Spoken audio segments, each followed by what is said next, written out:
जय जय श्री सत्यनारायण भगवान। आइए भक्तों, आज भाद्रपद पूर्णिमा के दिन रखा जाने वाला सत्यनारायण व्रत, जो कि भगवान सत्यनारायण की असीम कृपा के लिए बहुत ही उपयोगी है। जो भक्त आज के दिन सत्यनारायण भगवान का व्रत पूजा पाठ करते हैं तो उन्हें अवश्य ही सत्यनारायण भगवान की संपूर्ण कथा का अध्ययन करना चाहिए। आइए श्रद्धा पूर्वक इस कथा का आज हम पाठ करेंगे। आज चंद्र ग्रहण भी है, तो चंद्र ग्रहण के दोषों से बचने के लिए ईश्वर की उपासना ही सबसे सरल रास्ता है। ऐसे में भगवान सत्यनारायण की कथा का अनुसरण करने से चंद्र ग्रहण के दोषों से भी आपको मुक्ति मिलेगी। चंद्र ग्रहण के उपलक्ष्य में हमने पहले ही अपने चैनल पर वीडियो डाल रखी हैं, आपको जरूरत हो तो आप देख सकते हैं। कहा जाता है कि ईश्वर की वंदना ही समस्त दोषों से हमें दूर कराती है, तो आपको ईश्वर की वंदना करते हुए श्री सत्यनारायण भगवान की इस कथा का पाठ करने से चंद्र ग्रहण या कोई भी दोष हो उससे मुक्ति अवश्य मिलेगी। आइए श्रद्धा पूर्वक सप्रेम अनुसरण करते हैं। वीडियो को लाइक शेयर भी कर लीजिए। यदि आप चैनल पर नए हैं तो सब्सक्राइब भी कर लीजिए। आपका बहुत धन्यवाद होगा। आइए शुरू करते हैं। पौराणिक कथा के अनुसार एक समय नैमिषारण्य तीर्थ में शौनक आदि 88,000 ऋषियों ने श्री सूत जी महाराज से कहा, हे प्रभु, इस कलयुग में वेद विद्या रहित मनुष्यों को प्रभु भक्ति किस प्रकार मिलेगी और उनका उद्धार कैसे होगा। हे मुनि श्रेष्ठ, कोई ऐसा तप कहिए जिससे थोड़े समय में पुण्य प्राप्त होवे और मनोवांछित फल मिल जावे। ऐसी कथा को सुनने की हमारी बहुत तीव्र इच्छा है। सर्वशास्त्र ज्ञाता सूत जी महाराज बोले, हे वैष्णवों में पूज्य, आप सभी ने प्राणियों की हित की बात पूछी है, इसलिए मैं एक श्रेष्ठ व्रत को आप लोगों को बताऊंगा, जिससे नारद जी लक्ष्मी नारायण जी से पूछा था और लक्ष्मीपति ने मुनि श्रेष्ठ नारद जी से कहा था, आप इसे ध्यान से सुनिए। एक समय की बात है, योगी राज नारद जी दूसरों की हित की चिंता के लिए अनेकों लोकों में घूमते हुए मृत्यु लोक आ पहुँचे। यहाँ पर उन्होंने अनेक योनियों में जन्मे प्राय सभी मनुष्यों को अपने कर्मों द्वारा अनेकों दुखों से पीड़ित देखा। उनका दुख देख नारद जी सोचने लगे कि कैसा यत्न किया जाए जिसके करने से निश्चित रूप से मानव के दुखों का अंत हो जाए। इसी विचार पर मनन करते हुए वह विष्णु लोक में गए। वहाँ देवों के इष्ट भगवान श्री नारायण की स्तुति करने लगे। स्तुति करते हुए नारद जी बोले, हे भगवान, आप अत्यंत शक्ति से संपन्न हैं। मन तथा वाणी भी आपको नहीं पा सकती है। आपका यदि मद तथा अंत नहीं है। निर्गुण स्वरूप सृष्टि के कारण भक्तों के दुखों को दूर करने वाले आपको मेरा कोटि कोटि प्रणाम है। नारद जी की स्थिति सुन विष्णु जी बोले, हे मुनि श्रेष्ठ, आपके मन में क्या बात है? आप किस कारण यहाँ पर पधारे हैं? निसंकोच कहो। इस पर नारद मुनि बोले कि मृत्यु लोक में अनेक योनियों में जन्मे मनुष्य अपने कर्मों के द्वारा अनेकों दुख से बहुत दुखी हैं।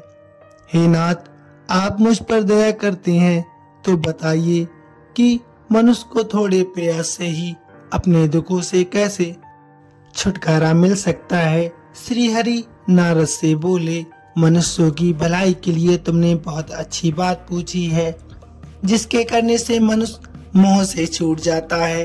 वह बात मैं तुमसे कहता हूँ, सुनो। स्वर्गलोक व मृत्युलोक दोनों में एक दुर्लभ उत्तम व्रत है जो पुण्य देने वाला है। आज प्रेम बस होकर मैं तुमसे कहता हूँ, श्री सत्यनारायण भगवान का ये व्रत अच्छी तरह विधान पूर्वक करके मनुष्य तुरंत ही यहाँ सुख भोग कर मरने पर मोक्ष पा सकता है। श्री हरि के वचन सुन नारद जी बोले कि उस व्रत का फल क्या है और उसका विधान क्या है, ये व्रत किसने किया था, इस व्रत को किस दिन करना चाहिए, सभी कुछ विस्तार से बताइए। नारद जी की बात सुनकर श्री हरि बोले, दुख व शोक को दूर करने वाला ये व्रत सभी स्थानों पर विजय दिलाने वाला है। मानव को भक्ति व श्रद्धा के साथ शाम को श्री सत्यनारायण भगवान की पूजा धर्म परायण होकर ब्राह्मणों व बंधुओं के साथ करनी चाहिए। भक्ति भाव से ही नैवेद्य, केले का फल, घी, दूध और गेहूं का आटा सवाया लेना चाहिए। गेहूं के स्थान पर साठी का आटा, शक्कर तथा गुड़ लेकर वह सभी भक्षण भोग जो खाने योग्य हों मिलाकर भगवान को भोग लगाना चाहिए। ब्राह्मणों सहित बंधु बांधुओं को भी भोजन करवाना चाहिए। उसके बाद स्वयं प्रसाद ग्रहण कर भोजन करना चाहिए। भजन कीर्तन के साथ भगवान की भक्ति में लीन हो जाना चाहिए। इस तरह से श्री सत्यनारायण भगवान का ये व्रत करने पर मनुष्य की सारी इच्छाएं निश्चित रूप से पूरी होती हैं। इस कली काल अर्थात कलयुग में मृत्यु लोक में मोक्ष का यही एक सरल उपाय बताया गया है। भक्तों, श्री सत्यनारायण भगवान कथा का प्रथम अध्याय संपूर्ण अब आगे सुनते हैं। द्वितीय अध्याय, प्रेम से बोलिए श्री सत्यनारायण भगवान की जय। सूत जी बोले, हे ऋषियों, जिसने पहले समय में इस व्रत को किया था उसका इतिहास मैं आपसे कहता हूँ, ध्यान पूर्वक सुनो। सुंदर काशीपुरी नगरी में एक अत्यंत निर्धन ब्राह्मण रहता था। वह भूख प्यास से परेशान धरती पर घूमता रहता था। ब्राह्मणों से प्रेम करने वाले भगवान ने एक दिन ब्राह्मण का वेश धारण कर उसके पास जाकर पूछा, हे विप्र, तुम्हें इतना दुख कैसे है? तुम पृथ्वी पर क्यों घूम रहे हो? दीन ब्राह्मण बोला, मैं बहुत निर्धन ब्राह्मण हूँ, भिक्षा के लिए धरती पर घूमता हूँ। हे भगवान, यदि आप इसका कोई उपाय जानते हो तो अवश्य मुझे बताइए। वृद्ध ब्राह्मण ने कहा कि सत्यनारायण भगवान मनोवांछित फल देने वाले हैं, इसलिए तुम उनका पूजन करो। इसे करने से मनुष्यों को सभी दुख और पाप से मुक्ति मिलती है। वृद्ध ब्राह्मण बनकर आए सत्यनारायण भगवान उस निर्धन ब्राह्मण को व्रत का सारा विधि विधान बताकर अंतर्ध्यान हो गए। ब्राह्मण ने मन ही मन सोचने लगा कि जिस व्रत को वृद्ध ब्राह्मण करने को कह गया है मैं उसे जरूर करूंगा। ये निश्चय करने के बाद उसे रात में नींद नहीं आई। वह सवेरे उठकर सत्यनारायण भगवान के व्रत का निश्चय कर भिक्षा के लिए चला गया। उस दिन निर्धन ब्राह्मण को भिक्षा में बहुत सा धन मिल गया, जिससे उसने बंधु बांधुओं के साथ मिलकर श्री सत्यनारायण भगवान का व्रत संपन्न किया। व्रत संपन्न करने के बाद निर्धन ब्राह्मण सभी दुखों से छूट गया और अनेक प्रकार की संपत्तियों से युक्त हो गया। उसी समय से ये ब्राह्मण हर माह इस व्रत को करने लगा। इस तरह से सत्यनारायण भगवान के व्रत को जो मनुष्य करेगा वह सभी प्रकार के पापों से छूटकर मोक्ष को प्राप्त होगा। जो मनुष्य इस व्रत को करेगा वह भी सभी दुखों से मुक्त हो जाएगा। सूत जी बोले कि इस तरह से नारद जी से नारायण जी का कहा हुआ श्री सत्यनारायण व्रत को मैंने तुमसे कहा। हे विप्रो, मैं अब और क्या बोलूं? ऋषि बोले, हे मुनिवर, संसार में उस विप्र से सुनकर किस किस ने इस व्रत को किया, हम सब इस बात को सुनना चाहते हैं। इसके लिए हमारे मन में श्रद्धा का भाव है। सूत जी महाराज बोले, तो ध्यान से सुनो। एक समय वही विप्र धन व ऐश्वर्य के अनुसार अपने बंधु बांधुओं के साथ इस व्रत को करने को तैयार हुआ। उसी समय एक लकड़ी बेचने वाला बूढ़ा आदमी वहां पर आया और लकड़ियां बाहर रखकर अंदर ब्राह्मण के घर में गया। प्यास से दुखी वह लकड़हारा उनके व्रत करते देख विप्र को नमस्कार कर पूछने लगा कि आप ये क्या कर रहे हैं तथा इसे करने से क्या फल मिलेगा, कृपया मुझे भी बताइए। ब्राह्मण ने कहा, सब मनोकामनाओं को पूर्ण करने वाला ये श्री सत्यनारायण भगवान का व्रत है। इनकी कृपा से ही मेरे घर में धन धान की आदि वृद्धि होती है। विप्र से सत्यनारायण व्रत के बारे में जानकर लकड़हारा बहुत प्रसन्न हुआ। चरणामृत लेकर प्रसाद खाकर अपने मन में विचार करके अपने घर चला गया और उसने संकल्प किया कि आज लकड़ी बेचने से जो भी धन मिलेगा उसी से श्री सत्यनारायण भगवान का ये उत्तम व्रत मैं अवश्य करूंगा। मन में इस विचार को लेकर बूढ़ा आदमी सिर पर लकड़ियां रखकर उस नगर में बेचने गया जहां धनी लोग ज्यादा रहते थे। उस नगर में उसे अपनी लकड़ियों के दाम 4 गुना ज्यादा प्राप्त हुए। बूढ़ा प्रसन्नता के साथ ज्यादा दाम लेकर केले, शक्कर, घी, दूध, दही और गेहूं का आटा आदि सत्यनारायण भगवान के व्रत की सामग्री घर लेकर आ गया।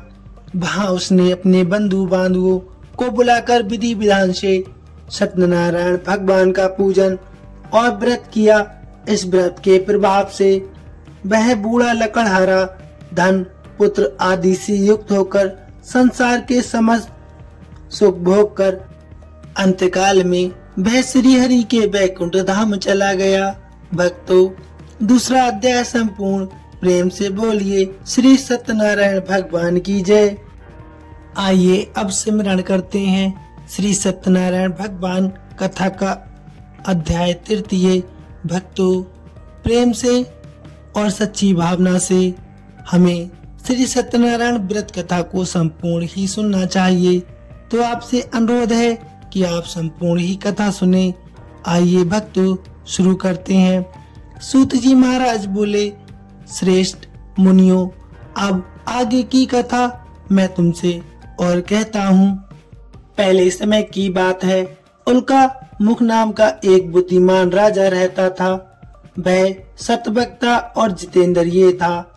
प्रतिदिन देव स्थानों पर जाता और निर्धनों को धन दान करता था, उनके कष्ट भी दूर करता था। उसकी पत्नी कमल के समान मुख वाली सती साध्वी थी। भद्रशिला नदी के तट पर उन दोनों ने श्री सत्यनारायण भगवान का व्रत किया। उसी समय एक साधु वैश्य आया। उसके पास व्यापार करने के लिए उसके पास बहुत सा धन था। राजा को व्रत करते देखकर वह विनय के साथ पूछने लगा, हे राजन, भक्ति भाव से पूर्ण होकर आप ये क्या कर रहे हैं? मैं सुनने की इच्छा बहुत रखता हूँ, आप कृपा करके मुझे बताइए। राजा बोला, हे साधु, अपने बंधु बांधवों के साथ पुत्र आदि प्राप्ति के लिए एक महाशक्तिमान श्री सत्यनारायण भगवान का व्रत व पूजन कर रहा हूँ। राजा के वचन सुन साधु आदर से बोला, हे राजन, इस व्रत का मुझे सारा विधान बता दीजिए। आपकी कथा अनुसार मैं इस व्रत को अवश्य करूँगा। मेरी भी कोई संतान नहीं है और इस व्रत को करने से निश्चित रूप से मुझे संतान की प्राप्ति होगी। राजा से व्रत का सारा विधान सुन व्यापार से निर्भत होकर वह अपने घर गया। साधु वैश्य ने अपने पत्नी को संतान देने वाले इस व्रत का वर्णन कह सुनाया और कहा कि जब मेरी कोई संतान होगी तब मैं इस व्रत को अवश्य करूंगा। साधु ने इस तरह के वचन अपनी पत्नी लीलावती से कहे। एक दिन लीलावती पति के साथ आनंदित हो सांसारिक धर्म में प्रवृत्त होकर सत्यनारायण भगवान की कृपा से गर्भवती हो गई। 10वें महीने में उसके गर्भ से एक सुंदर कन्या ने जन्म लिया। दोनों दिन वह ऐसे बढ़ने लगी कि जैसे शुक्ल पक्ष का चंद्रमा बढ़ता है। माता पिता ने अपनी कन्या का नाम कलावती रखा। एक दिन लीलावती ने मीठे शब्दों में अपने पति को याद दिलाया कि आपने श्री सत्यनारायण भगवान के जिस व्रत को करने का संकल्प किया था उसे करने का समय आ गया है। आप इस व्रत को करिए।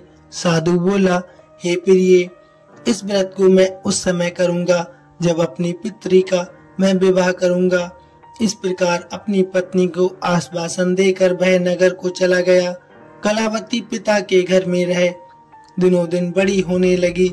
साधु ने एक बार नगर में अपनी कन्या को सखियों के साथ देखा तो तुरंत ही दूत को बुलाया और कहा कि मेरी कन्या के योग वर देखकर आओ। साधु की बात सुनकर दूत कंचन नगर में पहुंचा। वहां पर देखभाल करने के बाद लड़की के योग्य बालिक पुत्र को ले आया। योग्य लड़के को देख साधु ने बंधु बांधुओं को बुलाकर अपनी पुत्री का विवाह कर दिया। लेकिन दुर्भाग्य की बात है कि साधु ने अभी भी सत्यनारायण भगवान का व्रत नहीं किया। इस पर श्री भगवान क्रोधित हो गए और श्राप दिया कि साधु को अत्यधिक दुख मिले। अपने कार्य में कुशल साधु बनिया जमाई को लेकर समुद्र के पास स्थित होकर रत्नासारपुर नगर में गया। वहां जाकर दामाद ससुर दोनों मिलकर चंद्रकेतु राजा के नगर में व्यापार करने लगे। एक दिन भगवान सत्यनारायण की माया से एक चोर राजा का धन चुराकर भाग रहा था। उसने राजा के सिपाहियों को अपने पीछे आते देखकर वह धन वहां रख दिया जहां पर साधु अपने जमाई के साथ ठहरा हुआ था। राजा के सिपाहियों ने साधु वैश्य के पास राजा का धन देखा तो वह ससुर जमाई दोनों को बांधकर प्रसन्नता से राजा के पास ले गए और राजा से कहा आगे की कार्रवाई की आज्ञा दें। राजा की आज्ञा से उन दोनों को कठिन कारावास में डाल दिया गया और उनका सारा धन भी उनसे छीन लिया गया। श्री सत्यनारायण भगवान के श्राप से साधु की पत्नी बहुत दुखी हो गई। घर में जो धन रखा था उसे चोर चुरा कर ले गए। शारीरिक तथा मानसिक पीड़ा व भूख प्यास आदि से दुखी होकर अन्न की चिंता में कलावती एक ब्राह्मण के घर गई। वहां उसने श्री सत्यनारायण भगवान का व्रत होते देखा। फिर कथा भी सुनी। वह प्रसाद ग्रहण कर रात को घर वापस आई। माता ने कलावती से पूछा कि हे पुत्री, अब तुम कहाँ थी? तेरे मन में क्या है? कलावती ने अपने माता से कहा, हे माता, मैंने एक ब्राह्मण के घर में श्री सत्यनारायण भगवान का व्रत होते देखा है। कन्या के वचन सुन लीलावती भगवान के पूजन की तैयारी करने लगी। लीलावती ने परिवार व बंधुओं सहित सत्यनारायण भगवान का पूजन किया और उसने वर मांगा कि हे प्रभु, मेरे पति तथा जमाई शीघ्र घर आ जाएं। साथ ही ये भी प्रार्थना की कि हमसे जो अनजाने में अपराध हुआ है आप उसे क्षमा करें। श्री सत्यनारायण भगवान इस व्रत से संतुष्ट हो गए और राजा चंद्रकेतु को सपने में दर्शन देकर कहा, हे राजन, तुम उन दोनों वैश्यों को छोड़ दो और तुमने उनका जो धन लिया है उसे वापस कर दो। अगर तुमने ऐसा नहीं किया तो मैं तुम्हारा धन, राज व संतान सभी को नष्ट कर दूंगा। राजा को ये सब कहकर भगवान अंतर्ध्यान हो गए। प्रातःकाल सभा में जाकर राजा ने अपना सपना सुनाया। बोले कि बड़े पुत्रों को कैद से मुक्त कर सभा में लाओ। दोनों ने आते ही राजा को प्रणाम किया। राजा मीठी वाणी में बोला, हे महानुभावों, भाग्यवश ऐसा कठिन दुख तुम्हें प्राप्त हुआ है, लेकिन अब तुम कोई भी भय मत रखो। ऐसा कह राजा ने उन दोनों को नए वस्त्र आभूषण दिए और जितना धन उनका लिया था उससे दुगना धन वापस कर दिया। दोनों वैश्य अपने घर को चल दिए। कथा अध्याय तृतीय समाप्त। प्रेम से बोलिए सत्यनारायण भगवान की जय। आइए भक्तों, अब शुरू करते हैं चतुर्थ अध्याय। सूत जी महाराज बोले, वैश्य ने मंगलाचार कर अपनी यात्रा आरंभ की और अपने नगर की ओर चल दिया। उनके थोड़ी दूर जाने पर एक दांडी वेशधारी श्री सत्यनारायण जी ने उनसे पूछा, हे साधु, तेरी नाव में क्या है? अभी बाड़ी बाड़िक हंसता हुआ बोला, हे दांडी, आप क्यों पूछते हो? क्या धन लेने की इच्छा है? मेरी नाव में तो बेल व पत्ते भरे हुए हैं। वैश्य के कठोर वचन सुन भगवान बोले, तुम्हारा वचन सत्य हो दांडी। ऐसे वचन कहे वहां से दूर चले गए। कुछ दूर जाकर समुद्र किनारे बैठ गए। दांडी के जाने के बाद साधु वैश्य ने नित्य क्रिया के पश्चात नाव को ऊंची उड़ते देखकर अचंभा माना और नाव में बेल पत्ते आदि देख वह मूर्छित होकर जमीन पर गिर पड़ा।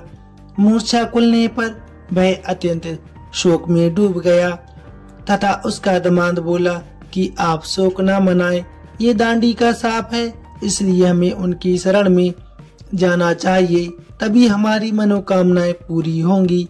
दामाद की बात सुनकर वह दांडी के पास पहुंचा और अत्यंत भक्ति भाव से नमस्कार करके बोला, मैंने आपसे जो जो असत वचन कहे थे उनके लिए मुझे क्षमा याचना दें।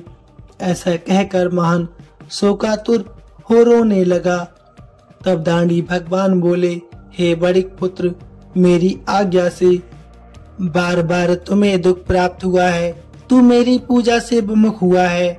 साधु बोला, हे भगवान, आपकी माया से ब्रह्मा आदि देवता भी आपके रूप को नहीं जानते, तब मैं अज्ञानी कैसे जान सकता हूँ। आप प्रसन्न हो जाइए, अब मैं सामर्थ्य के अनुसार आपकी पूजा अवश्य करूँगा। मेरी रक्षा करो और पहले के सामान नौका में भर दो। साधु वैश्य के भक्ति पूर्वक वचन सुनकर भगवान प्रसन्न हो गए और उसकी इच्छा अनुसार वरदान देकर अंतर ध्यान हो गए। ससुर जमाई जब नाव पर आए तब उन्होंने नाव धन से भरी हुई देखी। फिर वहीं अपने अन्य साथियों के साथ सत्यनारायण भगवान का पूजन कर अपने नगर को चल दिए। जब नगर के नजदीक पहुंचे तो उन्होंने दूत को घर पर खबर के लिए भेज दिया। दूत साधु की पत्नी को प्रणाम कर कहता है कि आपके पति और दामाद नगर के निकट आ गए हैं।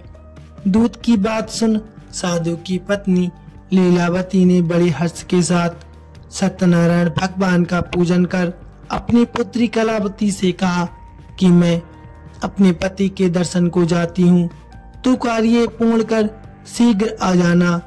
माता के ऐसे वचन सुन कलावती जल्दी में प्रसाद छोड़कर अपने पति के पास चली गई।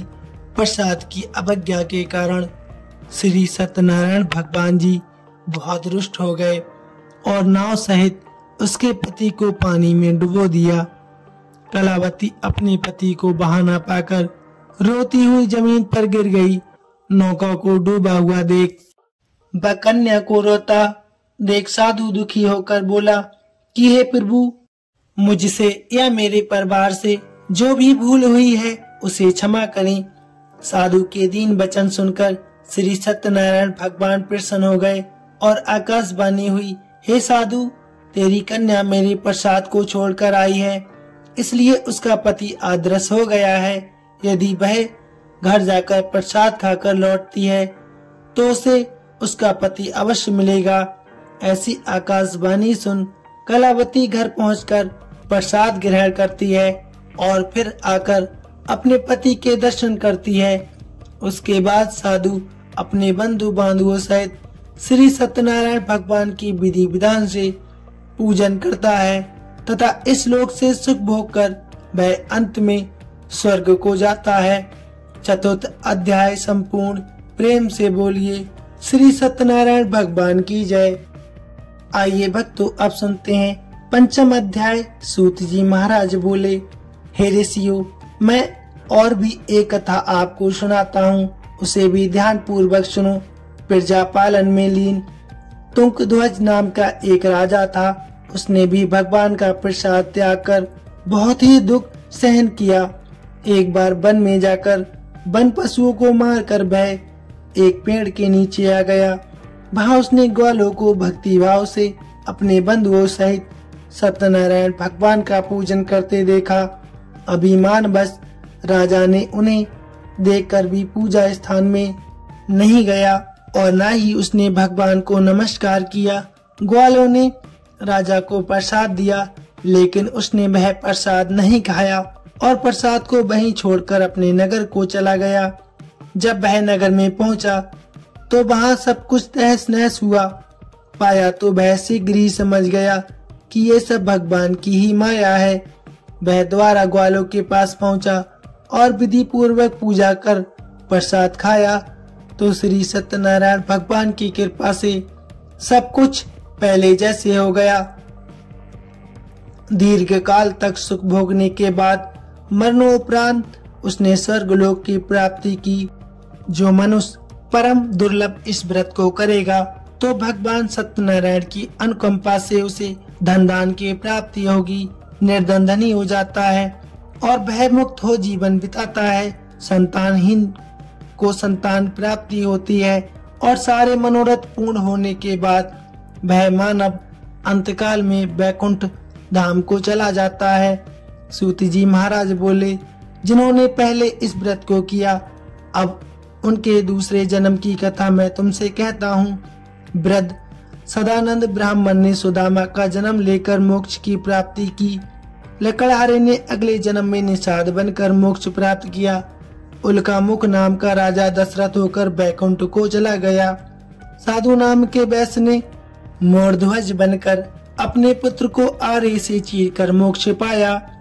महाराज तुंगध्वज ने स्वयंभू होकर भगवान में भक्ति युक्त हो कर्म कर मोक्ष प्राप्त किया। भक्तों, पंचम अध्याय संपूर्ण। प्रेम से बोलिए श्रीमन नारायण नारायण भजमन नारायण नारायण। श्री सत्यनारायण भगवान की जय। संपूर्ण कथा का अनुसरण करने वाले सभी भक्तों को श्री हरि श्री सत्यनारायण भगवान की असीम कृपा प्राप्त हो। वीडियो कैसी लगी प्लीज कमेंट में अवश्य बताइए।